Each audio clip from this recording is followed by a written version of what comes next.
Welcome to the Orange Report weekly wrap-up show. We're recording on Friday, April 3rd, Good Friday. The good news is here, and it is finished. I'm your host, Kira Davis. Bring on the sunshine.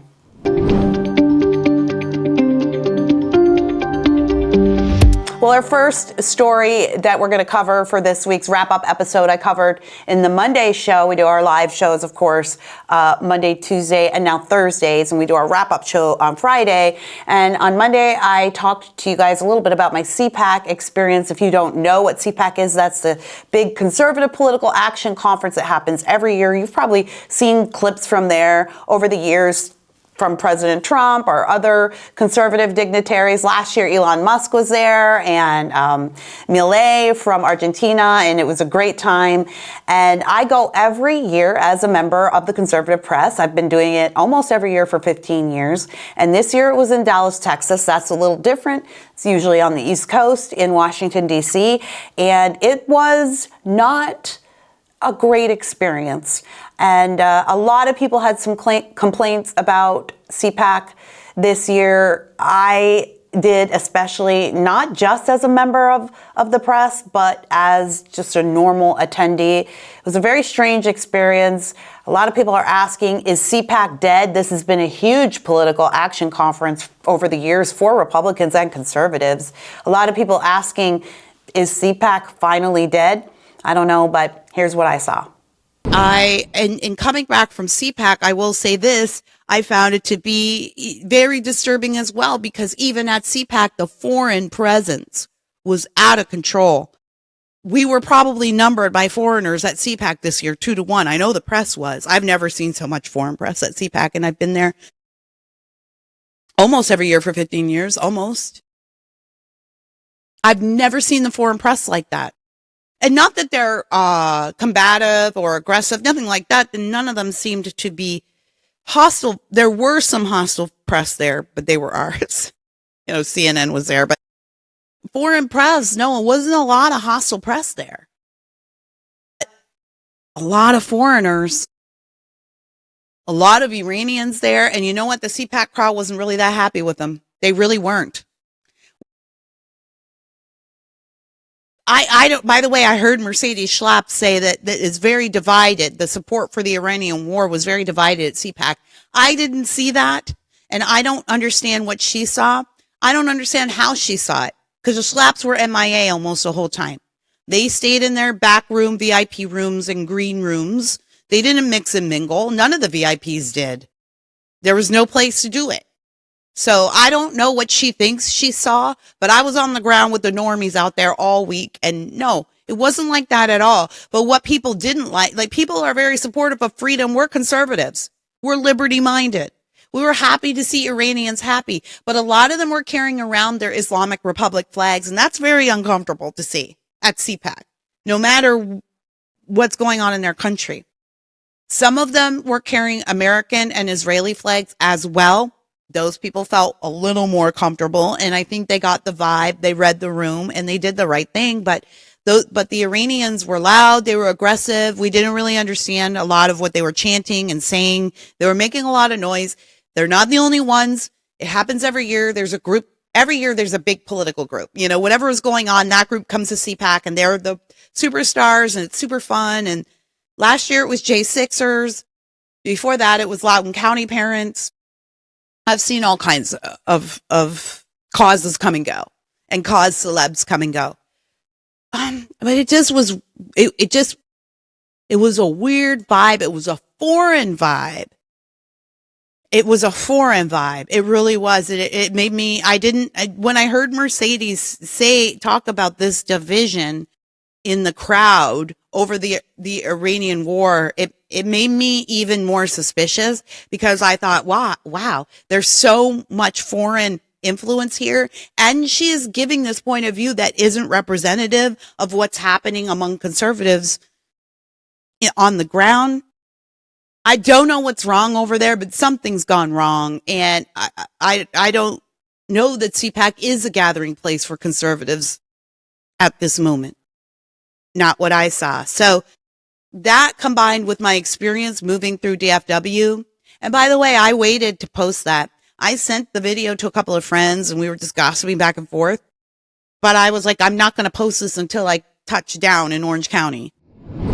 Well, in other news, non-citizens will no longer be eligible to receive small business loans. And if you're like me, you were surprised to hear that non-citizens actually qualify for small business loans. And that's been happening for quite a while, as it turns out. These are federal dollars, your tax dollars, that go to support low-interest small business loans to support the small business economy. But as it turns out, a lot of non-citizens have been getting those loans. And Cal Matters is a left-leaning publication here in California, wrote a desperate article this week about how this was going to harm California the most. California hardest hit. And how 40% of our small businesses here in the state of California are foreign owned. They are owned by immigrant business owners. Now, Cal Matters does not distinguish between immigrant and illegal immigrant, so I'll leave you to do the math for yourself. But 40% either way is a huge number. And to think that non-citizens have been getting your tax dollars and the government programs that are set up for you, the American taxpayer, to be able to pursue the American dream, ridiculous. Ridiculous that it's been going on for this long. Ridiculous that very few people knew about it. Ridiculous that 40% of California's foreign-owned businesses get this money, and ridiculous to think that this money has been stolen out from under the American business owner and the American dream. Here's my report. No more small business association loans. This is a big one for California. This is a big one. Again, this is all connected. This goes back to our immigration problem. This goes back to the border issue. This is why this is a holistic approach, folks. It's not just about closing the border. It's not just about stopping the fraud. It's about all of it working together at the same time. This is why it's a really unique time to be alive. So this is from Cal Matters. Green card holders no longer qualify for loans from the Small Business Administration, eliminating a longtime source of financing for immigrants that advocates say will discourage job creation and harm the economy. What advocates? Who out there knew that foreigners were getting small business loans? When you walk around your city and you see the amount of foreigners who own corner store gas stations, 7-Elevens, grocery stores, all the things that we used to own, and you wonder, how do they, my family and I are working our whole lives to be able to own something here. How do they come here and own something in a year? They're getting your tax dollars. They're getting your tax dollars and your programs to open their businesses that don't benefit you. They send that money back home, or a lot of them funnel that money into terrorist networks. What an abomination that we have been funding this for so long. And have any of you applied for small business loans and been rejected, Americans? Now's a good time to look back and find out. California, which, shocker, shocker, has the most small businesses and the largest immigrant population in the nation, and I will add the largest illegal immigrant population in the nation, could be most affected. My commentary should be most affected. SBA loans have been important to immigrant entrepreneurs, because typically they're low interest and available to those without an established credit history. You know what? If you move here to open a business, you should be paying taxes for 5 to 10 years before you're allowed to do that. I don't think you should be allowed to move here and open a business. In Portugal or the EU, they do it a little different. They're so desperate for cash, and they've welcomed so many third world losers that they don't, they need taxpayers there. So they actually have a program where if you want to open a business, you'll get what is called a golden visa over there. They've added some more restrictions because a lot of Canadians are coming over there to do that because Canada sucks so much. And guess what? Canadians suck and Europeans hate Canadians. Because Canadians suck. And no, they really are the worst. And so, other countries do it, but we don't need to do it. And furthermore, I don't think we should do it. No, I don't want to deny immigrants the right to have businesses, legal immigrants, right? We have a lot. I live in South Orange County. We have a lot of Asian immigrants who have opened businesses that are really a part of the community, and we love them and we frequent them, and they are contributors to the community. They're supporters of the community. Oftentimes legal immigrants come here. I'm one myself, and they work harder than Americans. So I don't want to deny legal immigrants the chance at the American dream, but I do think you have to contribute to the American dream if you're not from here before you take out of it. And so I think some kind of moratorium on owning a business here would be good. If you're not set up already, we're not giving you our money to get set up. That's ridiculous. Why we've been doing it this long is just perplexing. The agency also backed loans by private funders, providing a government guarantee for people banks might deem riskier. Now all those loans are off the table for owners and would-be owners of restaurants, bake shops, law practices, medical clinics. Right, all the engineers, all the illegal immigrant engineers and doctors that are coming over, medical clinics, taxi medallions, nail salons, and more who hold green cards. Okay, well, maybe we can make an exception for our nail salon people. Interesting story behind nail salons. They're largely just generally Asian now, but back in the day, nail technicians were mostly Vietnamese, and it is because I can't remember, but I think was Tippi Hedren. Tippi Hedren, famous actress from the 50s, was shooting a movie in Vietnam, and she wanted to have her nails done, but she could not bring her nail. Back then, ladies really having nails done was not a real big thing. We didn't have nail salons. We had salons, and maybe you would have someone who would help with your nails, or you would bring someone to the house, but it wasn't what it is now. She didn't know what to do. So she, as I think the story goes, she brought over one of her nail ladies and had her train a group of Vietnamese nail technicians to learn. And then, that just spread. Then they established a school there, and a lot of those people came over to do it. And then boom, established these businesses. Isn't that a fun story? Kind of a fun story. That's a cultural exchange. That's an immigration success story, right? The Americans had a need. These people who also had a need to live in a different country and become part of the American dream were able to combine those things, work together for all of us. Works for me. All right, keep going. Small business owners are responsible for 99% of net new jobs in the state. That's right. So Cal Matters, you didn't seem to give a flying flip when Governor Newsom shut them all down but left his wineries open. You guys go screw yourselves. I'm so sick of this. I am so sick of this. You absolute demons.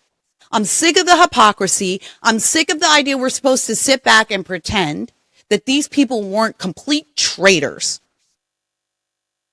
You don't care about small businesses. Again, even this Cal Matters story, they're not telling you this story from the position of the American small business owner.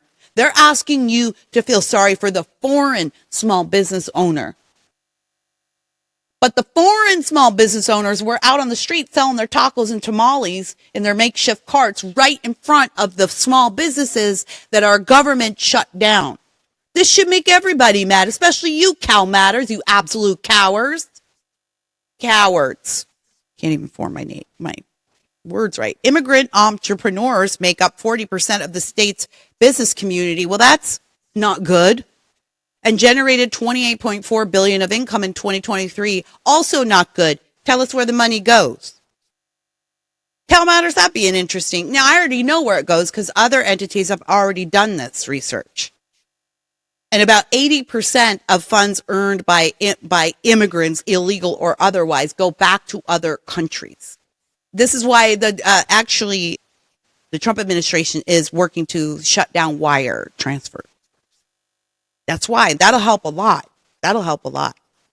Small Business Majority, a national business advocacy group, wrote to the SBA in mid-March, urging the federal agency to reconsider the changes.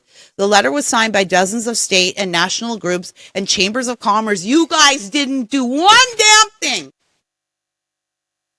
for the mom and pop shops that you can take this off. I'm done with these people. I'm done with this article. You guys didn't do one damn thing for the mom and pop shops that got shut down and tortured and fined and have gone out of business. By the way, I was looking at Instagram earlier.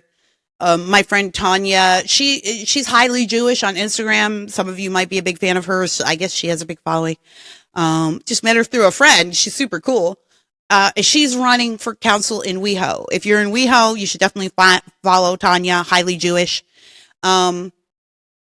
But she just did a little post today on her Instagram feed, and she was talking about how one of the traditional, one of the most beloved restaurants in Beverly Hills was closing down. And that's one of many stories in Los Angeles. Kohl's is closing down, like great sandwiches, coleslaw over there. A lot of our landmarks in Southern California are closing, but particularly in Los Angeles. Not only could they barely make it through COVID, a lot didn't. The ones that survived, then when they made it through COVID, they still had to go pay their fines. And then they were treated to an absurd rise in minimum wage from, whatever. Well, I think it was 10, and now it's something at 15 point something. But for the restaurant industry, it's higher. And for the fast food industry, it's $20 an hour. So if you come to California and you wonder why, you go to McDonald's and it's all kiosks and automated. That's why. That's why. So these people, you want to complain about the foreigners not getting our money, not getting our services, but you had no energy for the small business owner who lost everything during the pandemic and for nothing. So done with I am so done with all of this. Like, give me my pitchfork, really. And go ahead and lecture me. Please put your comments in the thread. Go ahead and lecture me about I'm not a good Christian. I'm a bad Christian. No, I'm a good Christian because I've been reading my Bible and I've been a student of history. And I do know that flipping over tables is an option for people in this family. And I'm at the flipping tables point. I thought I was there during COVID. Got a little respite when we elected Trump, but now I realize how bad everything really is and the work we have to do. And if you're wondering, you go, Kira, it's too late. How are we going to do this? Trump can't deport 30 million people in 4 years. How do we get rid of, Muslims are already on their city councils in Dearborn. How do we no, we can, and we'll do it with you. Today's sponsor is me, the author of Drawing Lines, Why Conservatives Must Begin to Battle Fiercely in the Arena of Ideas.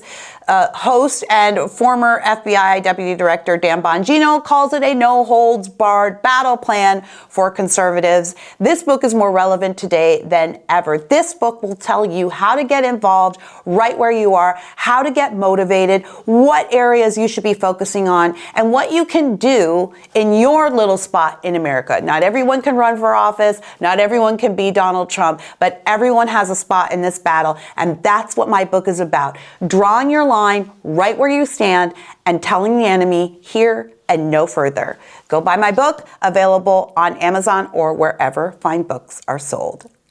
Well, if you follow me on Instagram or X, you probably saw a post from me this week as I was traveling through DFW, Dallas-Fort Worth Airport, on my way home from the very weird CPAC experience.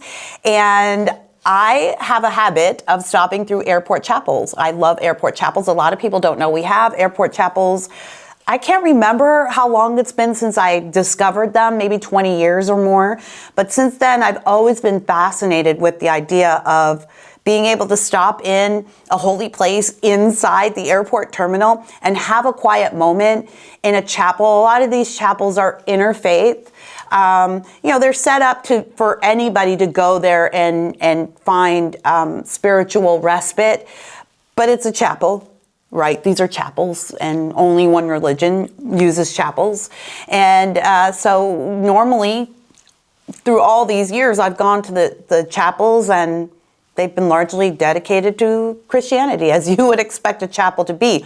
Now, interestingly, in the past maybe 5 to 10 years, airport chapels have been disappearing, to my observation. It's one of the first things I look for when I have a decent amount of time in an airport. I look for where the chapel is. You can find your chapel in the information kiosk, or you can ask the information attendant. And I go and I like to see how it looks. I love to look at the guest book and see who signed it and maybe what prayers they asked for.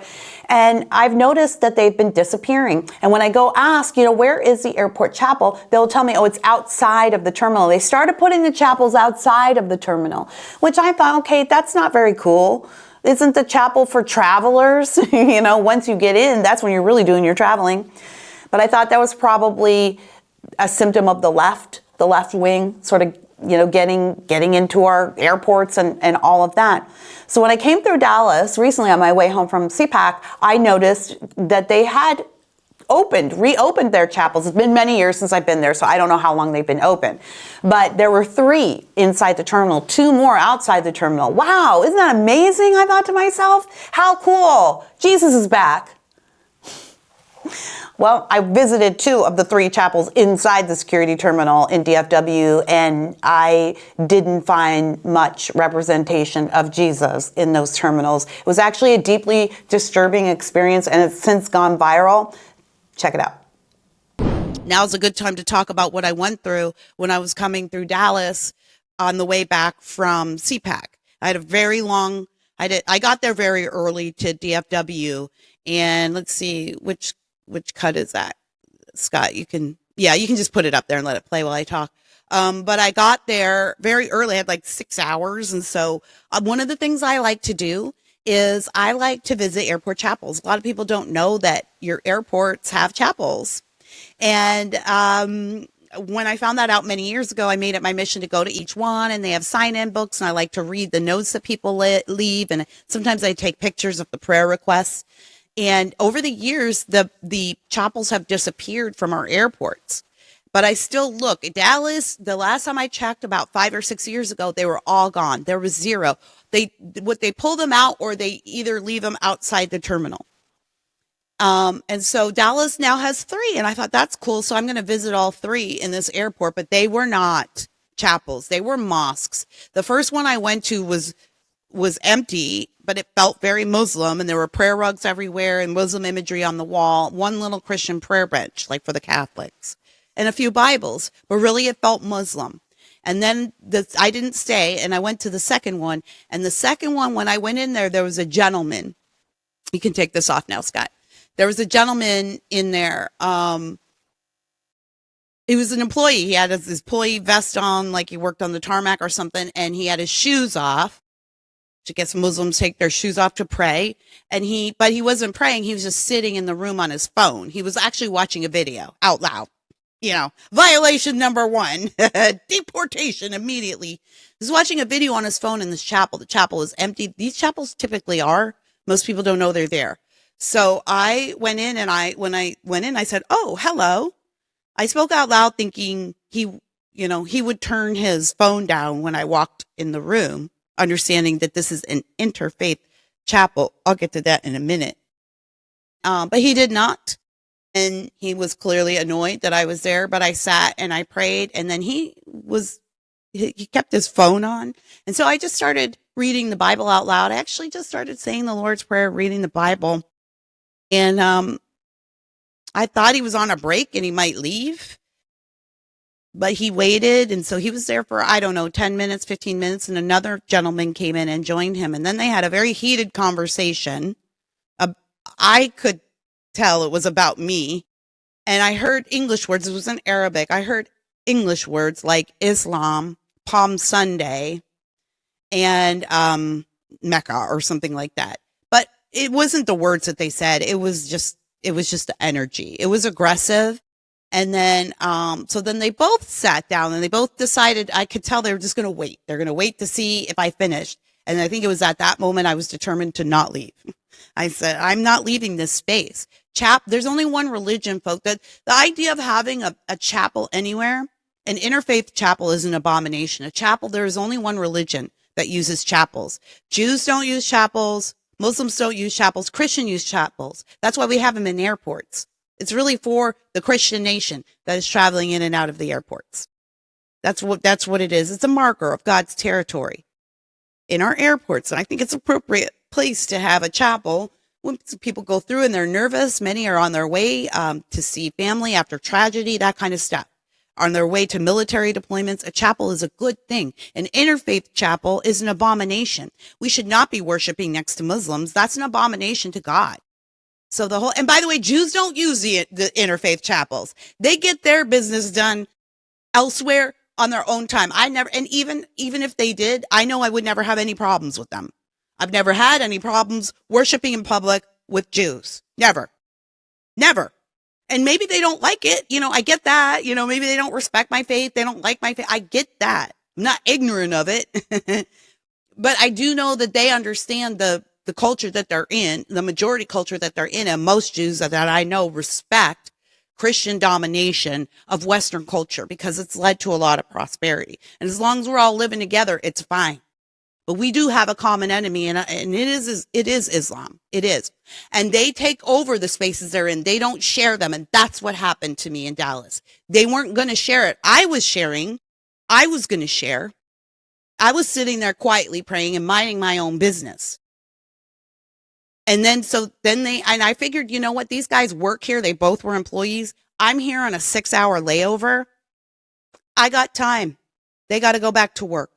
So I sat there and prayed, and then they eventually got up and did their prayers. Now, I've seen enough Muslim prayers to know that it's about a 5-minute prayer. They did it a lot longer, and they did it out loud and loudly. And I still prayed. And then they sat back down. One gentleman left, and the other gentleman who was originally there turned his phone back on and started watching whatever he was watching on his phone.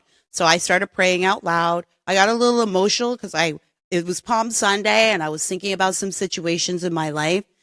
I think I heard him laughing at me. I don't know, but I think I heard him laughing when I was weeping a little bit as I was praying to Jesus. No matter, I still stayed there, and I could tell he was getting antsy. And then another gentleman came in, and when he came in, he stood up, said some words to him. The other gentleman was clearly surprised to see me too. Gave him his prayer rug. That guy put his prayer rug. So that happened 2 or 3 times. None would leave until another came in. There was one gentleman, I will say, who was a traveler. He clearly was traveling through the airport, just coming in to do his prayers. He was fine. He came in, he did his prayers. He was quiet. He didn't make a fuss. He did his prayers quietly. And he did them quickly. I think he was not even 2 minutes and folded up the prayer rug and left. Like, that was a thing that happened. He didn't say anything to anyone and didn't even say anything to me. When he left, a Christian woman came in. I was very relieved, but she only prayed for a couple minutes and left. And then a couple more came in. And I just said to myself, I don't know what time of day it is or what's going on, but I'm just going to sit here until they go. And I know, like, I'm not going to outweigh everyone. Like, I know I gotta go. I know more will be coming in. I get that. But just something in me wouldn't let me leave. And I was scared. If you go to your airport chapel, you'll see they're tucked away, hallways in hallways. Sometimes it's a maze to find them. They're tucked away. And I don't know if they're monitored. I didn't see cameras in there, but there was a moment where I was wondering if I should leave. But I'm a proud woman and I'm a daughter of the King, and I cannot tolerate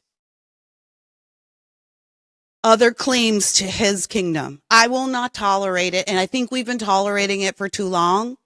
And I think it's time that Christians stake out ground, because the Muslims are staking out ground and they're taking ground, and they're using our Constitution and our kindness to do it.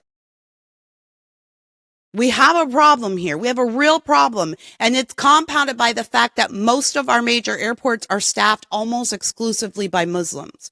And you ask yourself what would happen if somebody pulled a trigger while you were traveling through the airport and said, you know what, let's cause some chaos for American travelers. We own the airport system now. It's very serious. It's actually very serious. I encourage you to go follow some Christian accounts on Instagram or X from Texas, people from Texas. are fighting against this. Plano is overrun. Dearborn, Michigan is overrun. They're now owned by Muslims. Do you understand? They're not our friends, and no Muslim thinks they're our friends either. That's why I'm not afraid to talk like this. Muslims agree with me. They're not going around saying we want to live peacefully with Christians and Jews. They don't believe that. The most they'll tell you, you can go to my thread right now and you can see all of them. I've been blocking people, by the way, because a lot of these lunatics scare me. But you can go and you can see, and a lot of the replies are, they weren't bothering you, or you're making that up, or Christians just need to deal with the fact that we're here and nobody cares about you. Nobody cared about what you were doing in there, but they know that's not true. And I know that's not true. What they don't say is we want to live in peace with Christians. You guys mistake us. You guys misunderstand us. They don't say it because they know it's not true. Christians, there are time for lambs and there are time for lions, and this is a time for lions. We are not just battling fraud. We are not just battling overseas enemies. We are battling Islam. We are battling for the soul of this nation. And you can tell me, well, Kira, this is not a Christian nation. And there's a lot of arguments to be made on either side about what the founding fathers believed, what they were doing. We have a lot of, Freemason symbolism and a lot of our stuff. What does all that mean? And I'm here to tell you, if we say we're a Christian nation, we're a Christian nation. Sometimes the people who lead us are not Christians. Sometimes the people who have influence are not Christians. Maybe even some of the people who set up this nation were not Christians. But we are a Christian nation if we say so, because Christians can claim any territory. We can claim any territory under the cross. It is all God's. And America has prospered under the flag of Christianity, under the flag of Christ. The evidence is there.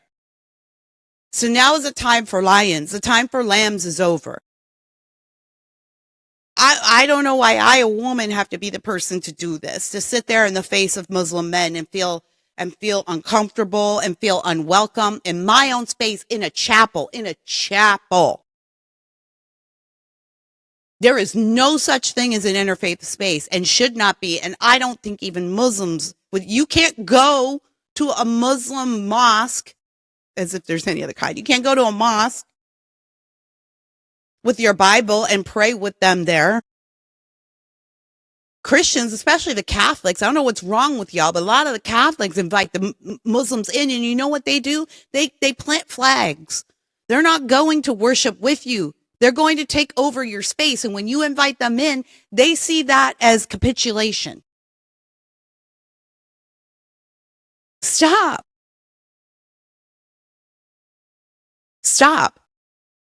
There was a compass on the wall, so you could point to Mecca, but not a cross, in the chapel in Texas. Every hospital has a chapel. Most airports have chapels. I think this is interesting that until years ago, I was watching all of these chapels disappear, and now they're coming back. Isn't that interesting? Why? For the Christians, not what I saw in Dallas. There's 3. I didn't get to the 3rd. There's 3. Someone came on my thread and told me there's 5. There's not. There's 3, and you can go to the information kiosk. I actually took a picture of it. Terminal D, Terminal E, and Terminal B. There's 3. But when I went there, I can't remember, years ago, there was 0. Last time I went through Houston, 4 years ago in Houston, there was 1. Last time I went through Houston, it had been moved to outside the terminal. That's another thing they do. That's a compromise they make. It's because the Muslims don't want to see Christian stuff where they work. And they all work in our airports. I know these are conversations that are really uncomfortable to have, and it gets you labeled as a racist and a bigot. But at this point, I want to encourage everybody to go find your airport chapels if you have the time when you're traveling through. And a lot of people on my Instagram, when I talked about this story, they said, oh, the same thing is happening in hospice, hospitals. Got hospice on the brain. Fraud. No, in hospitals across the United States, hospitals have chapels, but these chapels are devoted to largely Muslims, and it's getting weird. And I just want to say before we move on, I find the concept of an interfaith chapel to be absolutely ridiculous. I think that is an abomination. Muslims and Christians aren't supposed to worship together. They don't think we're supposed to worship together. We don't think we're supposed to worship together. We knew it when we were sitting in that room, both parties, we understood. We should not be in this space. We do not worship the same God. So I find the concept of Interfaith Chapel to be an abomination. So for anyone who told me, well, this is for all people to come and express their faiths, there's no such thing, actually. All faiths are not equal. There's no such thing. It's called a chapel for a reason. And if the Muslims want mosques at the airport, then they need to ask for mosques at the airport. And then let's see how people feel when they find out that they have mosques in their airport as opposed to mosques disguised as chapels in their airport. But I want to challenge you, America. Everybody's got to stake their ground. Everybody has to stand in place. Don't let them push us back. They're staking territory. We have to stake our territory. So you can start in the airport. You can start in the hospital chapel. If you have little extra crosses, or go get little extra crosses or little Bibles, you can get those a lot of times for free from ministries and leave those things there. Sign the guest book and tell people about Jesus in the guest book. And tell the airport you would like the chapel to be reserved for chapel activities. I encourage every Christian in America to choose a place to stand up for the gospel publicly. We are being pushed out of our own spaces, and it's happening quietly. Let's not be quiet about it anymore. Earlier this week, I chatted a little bit about the polls that are coming out in the governor's race, and we've still got Steve Hilton at the top. And I had more than a few people upset with me for advocating for Steve over Chad and for showing bias in this race. And I explained this week my position on that and why I believe Steve Hilton is the man to push us forward to victory, and why I think Chad Bianco is actually a poor candidate. And I know a lot of people don't agree with me, and that is fine, but I think I've made my case. You be the judge. Before we close out for the day, California news. Let's do number 6. Chad Bianco, GOP sheriff in California, pauses election probe as legal challenges grow. Okay, so Chad Bianco is the other challenger, the other Republican challenger in the race next to Steve Hilton here in California. He's a Riverside sheriff, a Christian man who a lot of people liked because he kind of held the line on some things in Riverside. He's got some controversy because he did bend the knee for BLM. I did write about it at justcuredavis.com. And again, he'll tell you he's trying to pray, but you just need to watch the video yourself. I'm not even going to influence you. You just watch the video and make your own assessment. Okay. But that's a thorn in his side that's out there. He also is unable to stand on a debate stage with all of the other candidates. So he skipped the debate, and then the last debate was canceled. And I think he was happy about that. So that's giving me more. I keep saying Chad's a good guy. He's not a bad guy. He's a good guy. I'm not sure anymore. I'm not sure. I don't know how good it is. He knows he can't win. And he knows Steve is winning and can sail to victory, and he's staying in the race. He's not putting California first, I don't think. So he sees Steve's getting all the headlines because he's crushing every Democrat out there. He doesn't back down from Steve has not backed down from a single challenge. I'm not saying this just because I'm his friend. He has not backed down from one single challenge. And I'm at number 3 for Chad so far in this race. Steve has not backed down from a single one. So I think Bianco needed something, and he is sheriff. You know, if I was on his campaign team, I think it's kind of dirty, but I don't think you should be able to use your political office to run for office. But if I was his campaign team, I'd be telling him, you should be using what you're doing in Riverside more. Or you should be using this power in Riverside to make some noise more. So he seized the ballots. I'll read.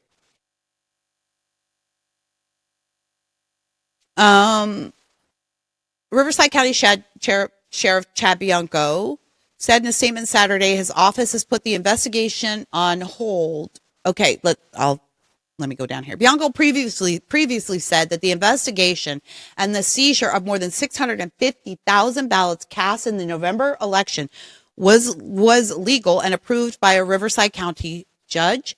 He doubled down last week by taking more ballots from a county election office after receiving orders from Bonta's office. Bonta is our attorney general. We hate him. Vote for Michael Gates in June. Bonta's office said Monday it will continue its petitions with the California Supreme Court and the Superior Court. And our election law is clear that voted ballots are to remain in the custody of election officials, and nothing the sheriff has presented changes that basic rule, Sonny Walknin, an attorney with the group, said in a statement. Okay, so the sheriff seized these ballots in his county. I mean, there's no argument here that there's a lot of cheating going on in California. And you may recall that we've been voting on the redistricting. I mean, that failed. Lots of local ballots. Anyways, he seized them. And that's really probably what needs to happen in California. We need to seize a lot of these ballots and recount. Great. As a Steve Hilton supporter, I'm not a fan of him using his office to campaign. As a Californian, thrilled that he seized those ballots. But you know what? Again, I have been saying this whole time, I think Chad's a good guy. I just think he's got a lot invested, and I'm not sure anymore. I'm really not. You couple this with the debate skipping, that fiasco. I don't know why he does that. That fiasco of, at the Trump rally when he arrested that guy who had guns in he was a hunter. He had weapons in his trunk, and he told the sheriff when he was moving through the checkpoint that he had these. He was coming back from a hunting trip, and the sheriff arrested him and then made a big deal acting like he saved Trump from another assassination attempt. And that guy is still in court. Trying to clear his name. You can find him on X. So there's that. But again, I kind of was like, all right, well, maybe that's sort of a personal thing. I don't know. He didn't like Chad Bianco. I don't know. But I just think I'm an intelligent woman, everybody, and I read patterns.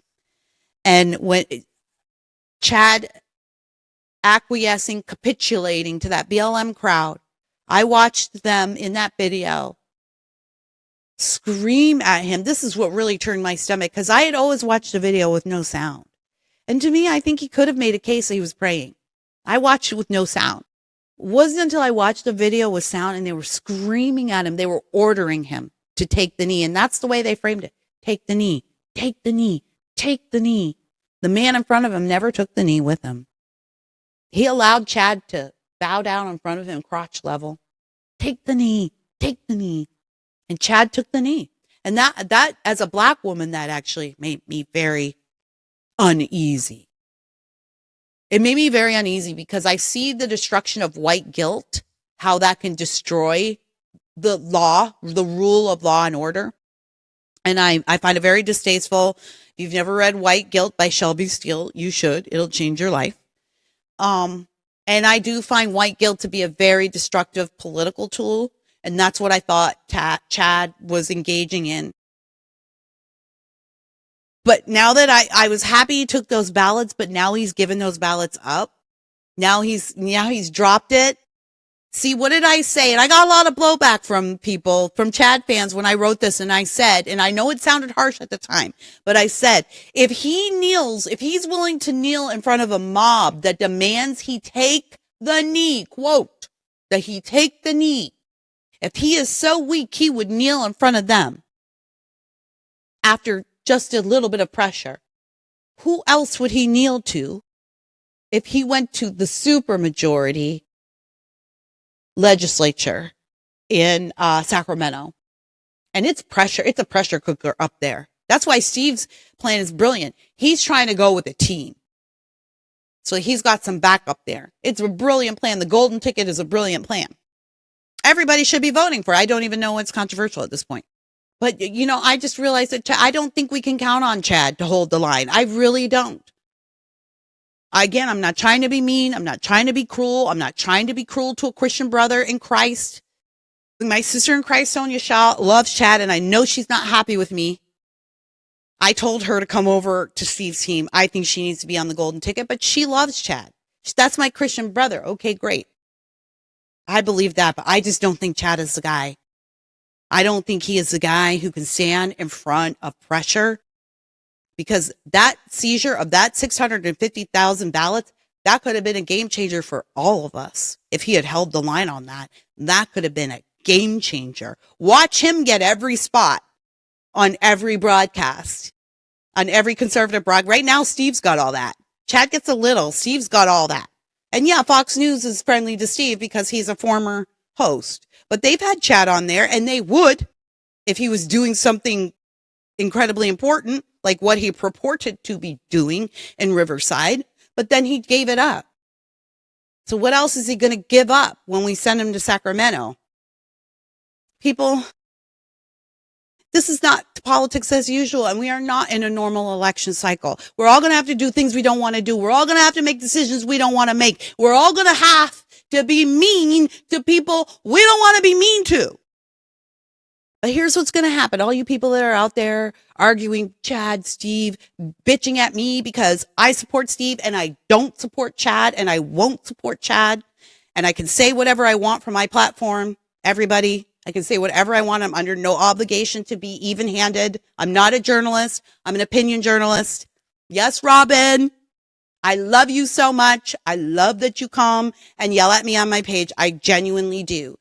And actually, I'm really grateful you did, because it gives me, it gives me a reason to be telling everybody this. And please keep coming. I love Robin. She's the best.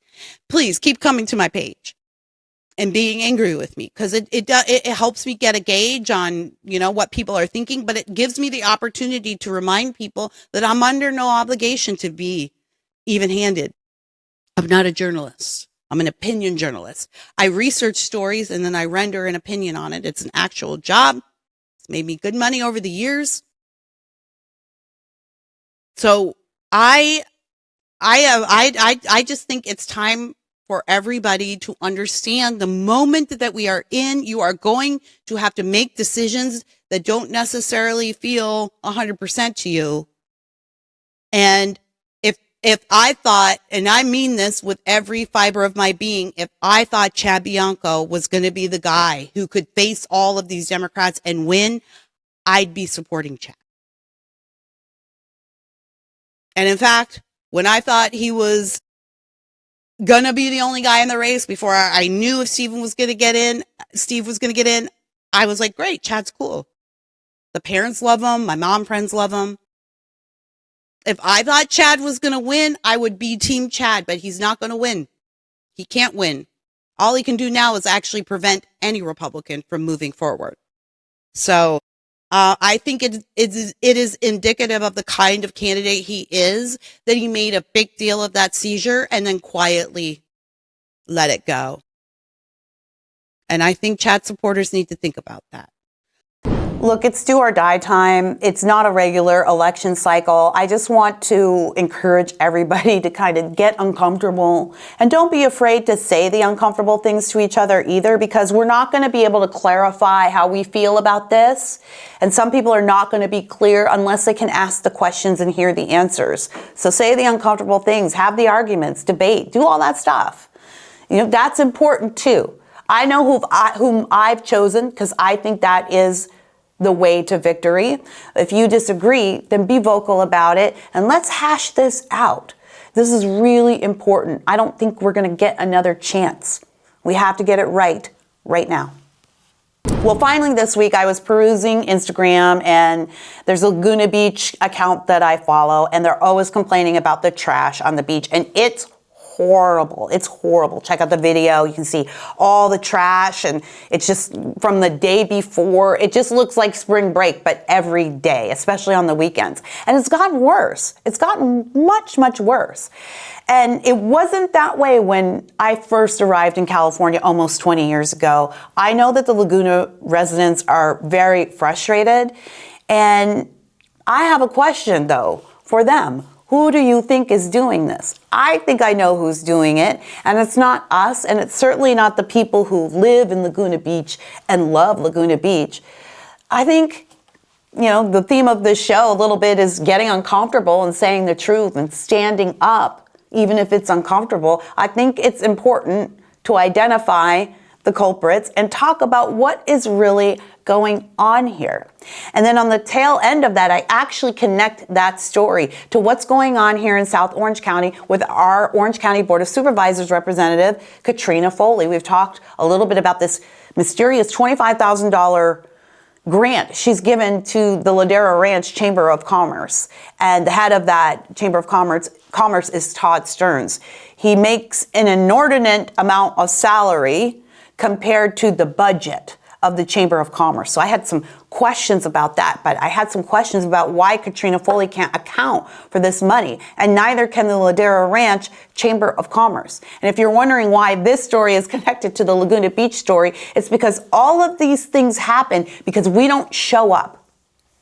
Government goes to those who show up. So if the crooks show up on Katrina Foley's doorstep with their hand out, that's who's going to get the money, right? If the illegals or the troublemakers or the criminals show up with their hand out or show up in our spaces and we're not there to hold people accountable, that's who the space goes to. That's who the government goes to. That's who the government favors. The government is favoring the people who show up. So if you don't like what's going on around you, it's because you're not showing up. Everyone needs to show up, and it's the big things and it's the little things. Again, you can look at that Katrina Foley story and say, it's just $25,000. Who cares? But that's where it starts. It's $25,000 here, and then it's $1.7 million in an LA hospice. Here's the story. Laguna Beach is a beachside town, lovely little town, one of the crown jewels of Orange County. And they are having issues, though. And these are issues directly related to what is happening across the country. And the Laguna Beach residents are complaining about it. But I would like to speak to you, Laguna Beach, and I would like to tell you why it's important that you take what you're experiencing there in Laguna Beach and, rise up to the 30,000 foot view so you can see why this is happening. You're not going to fix it by going there and cleaning up every Saturday. Although God bless you for doing that because it's your beach and you want it. One of the most beautiful beaches. Easy ups, left on the beach. Another one left on the sand over there. I don't even know. Kind of come out on the beach here. I'll show you more trash, plastic straws, towels. Right, all up and down the beach, everywhere. Plastic cups. Look at that. Look at that. Look at all that. When I moved here almost 20 years ago, Laguna Beach was pristine. You would never see something like that. Pristine. In fact, people would look at you sideways if you went on the beach with like a plastic cup or something. People would be eyeing you like, you better not be leaving that plastic cup around here. Laguna Beach residents, rightly so, are deeply proud of their city. And Spencer Pratt kind of, you if you're a national viewer in a national audience, you know who Spencer Pratt is. And he's running for mayor in LA. He was formed in the fire in Laguna Beach along with his wife. And it's a proud area with proud people. And those residents go and they clean up every weekend and they make these videos. And I just want to tell you guys, I appreciate that you're going down there, but the battle is not the trash. Because I went on that thread. I asked, who's doing this? It's not the locals, is it? And no one really wanted to say who it was. So I'll say it for you. It's the illegals and the gangs. It's the illegals. It's the Mexicans. I'll say it for you, right? They're all over Laguna Beach. I don't know how any of them are affording to be there, but they're all over Laguna Beach. Many of them are illegal. And just like with, Muslim populations, when you get one, you get the whole family. And we have beautiful areas in Orange County. I experienced this in my suburb. We have beautiful parks. We pay a lot of money to enjoy those things. And we have the people who service these areas, who are working in landscaping and janitorial services, a lot of them are illegals. They are illegals. And so they come to our place and they see we have these beautiful parks and beaches. And so when they want to have events, they don't stay in their area. They go, oh, come over to where I work. Let's squat on this fire pit. We'll show up at 2 a.m. so none of the locals can come and enjoy it. And we'll squat on it all day. And then we'll leave our when we leave. And who cares? Because where we come from, no one cares. And these rich people can do whatever they want and buy whatever they want. We don't care about them, and we don't pay taxes, so we don't have a stake in this. That's what it is, folks. You want to solve your beach problem? Stop voting for Democrats, Laguna, first of all. Stop voting for Democrats and start paying attention to the illegals in your neighborhood and start demanding that your representatives solve that problem. That's how you'll get a clean beach again. It's not us, it's them, right? I'm not coming to Laguna Beach to leave my on your beach. Absolutely not. I love Laguna Beach. You're not doing that. Absolutely not. You love Laguna Beach. It's outsiders. It's not the regular normie Californians that come to enjoy the beach. It's the illegals and their ilk. I'll say it because you clearly don't want to say it. But the whole theme of this show has been telling the truth where you see it. Tell me what the difference is between Laguna Beach today and Laguna Beach 20 years ago. I'll wait. It's not your Laguna Beach boomer residents, your artists. It's not your fashion designers who own the shops along the boulevard or it's not the guys who go into the record store and browse for hours on end. It's not the people who grew up there and love that place. You know that. I know that. It's not some mysterious thing that just all of a sudden happened. The illegals are flooding our beaches and they don't care about how we live here because they're not assimilated. They don't have a stake in what they're doing and what we're doing. They're not taxpayers and they hate you because they think you have things you don't deserve. That's how most of the world feels about America. If you want to clean up your beach, Laguna, you got to clean up the illegal alien problem. You can start by going to your city council meetings and demanding they fix it. And if they won't, vote them out. Stop voting for Democrats. All right? The Democrats hate you. They hate you. They hate your beaches. They hate what you have. They hate your families. They hate that you have families. They hate that Orange County is a family area. That's why they run for office and they get into office and they do things that are anti-family because they hate your family. Katrina Foley's our OC, District 5 representative. She hates families. She's horrible. Everything she supports and does is to thwart the family unit. And now I covered this story before. She gave this obscure $25,000 loan to the chamber, this is local politics, but you should know that this is happening where you are. You won't know what's happening if you don't go to your meetings. Go to your meetings. It will change how you see everything. Katrina Foley gave the head of the Chamber of Commerce in my suburb $25,000. She's an Orange County district supervisor, one of the most powerful people in the county. She gave him $25,000. It's supposed to be accounted for, right? If you give somebody taxpayer money, they're supposed to tell you what they're doing, and it's a Chamber of Commerce. Obviously, they're supporting local business. He can't account for any of that money. People have made 3 inquiries of the man. He can't tell you where it goes. Every response it has been, well, we just use it for general activities. We use it to support the business of the community. He makes $104,000 a year salary as the head of the Chamber of Commerce. Todd Stearns is his name. He makes $104. You should check into your local Chamber of Commerce and see what kind of relationships they have with your county supervisors. That's probably the office that's giving them money. He makes $104,000 a year, I think. That's his salary for our local Chamber of Commerce in Ladera Ranch. The budget is $114,000 a year. So yeah, we wanted to know where that $25,000 went, but there's no accounting for it. No one has a word, a whisper. No one has seen it. I haven't talked to a business owner who has seen that money, that money has come through to help them. It's gone nowhere. And no one's saying anything. Why? Because everyone's like, well, it's just a dumb little suburban Chamber of Commerce. And it's just a dumb little $25,000 loan. It's a dumb little county board of supervisors. And that's how they get away with everything, because you don't pay attention and you think everything is dumb and little, and it's not. What would you do with $25,000 for your business? If I gave you $25,000 right now and I said, hey, you have to use this to improve the area, to improve the plaza that your businesses are in. Like if I just gave that to you, individual owner, you own the flower shop, I'm giving you $25,000, Heather. Why don't you, I want the only stipulation is you take this and use it to beautify or better the business area. What would you do with it? I'm sure you're thinking of all kinds of ideas right now. We had that opportunity, but we don't know where the money went and there's no one to give us accountability. Unless you go to your meetings and ask. Unless you ask. We've been asking in our case, we're not getting answers, but we're going to keep talking about it. But I want to encourage you, Laguna, you got problems? Go to the OC Board of Supervisors meeting and put their feet to the fire. Don't ignore them. They're the most powerful people in this county. You got problems at the beach? Go to the city council meeting. Show up.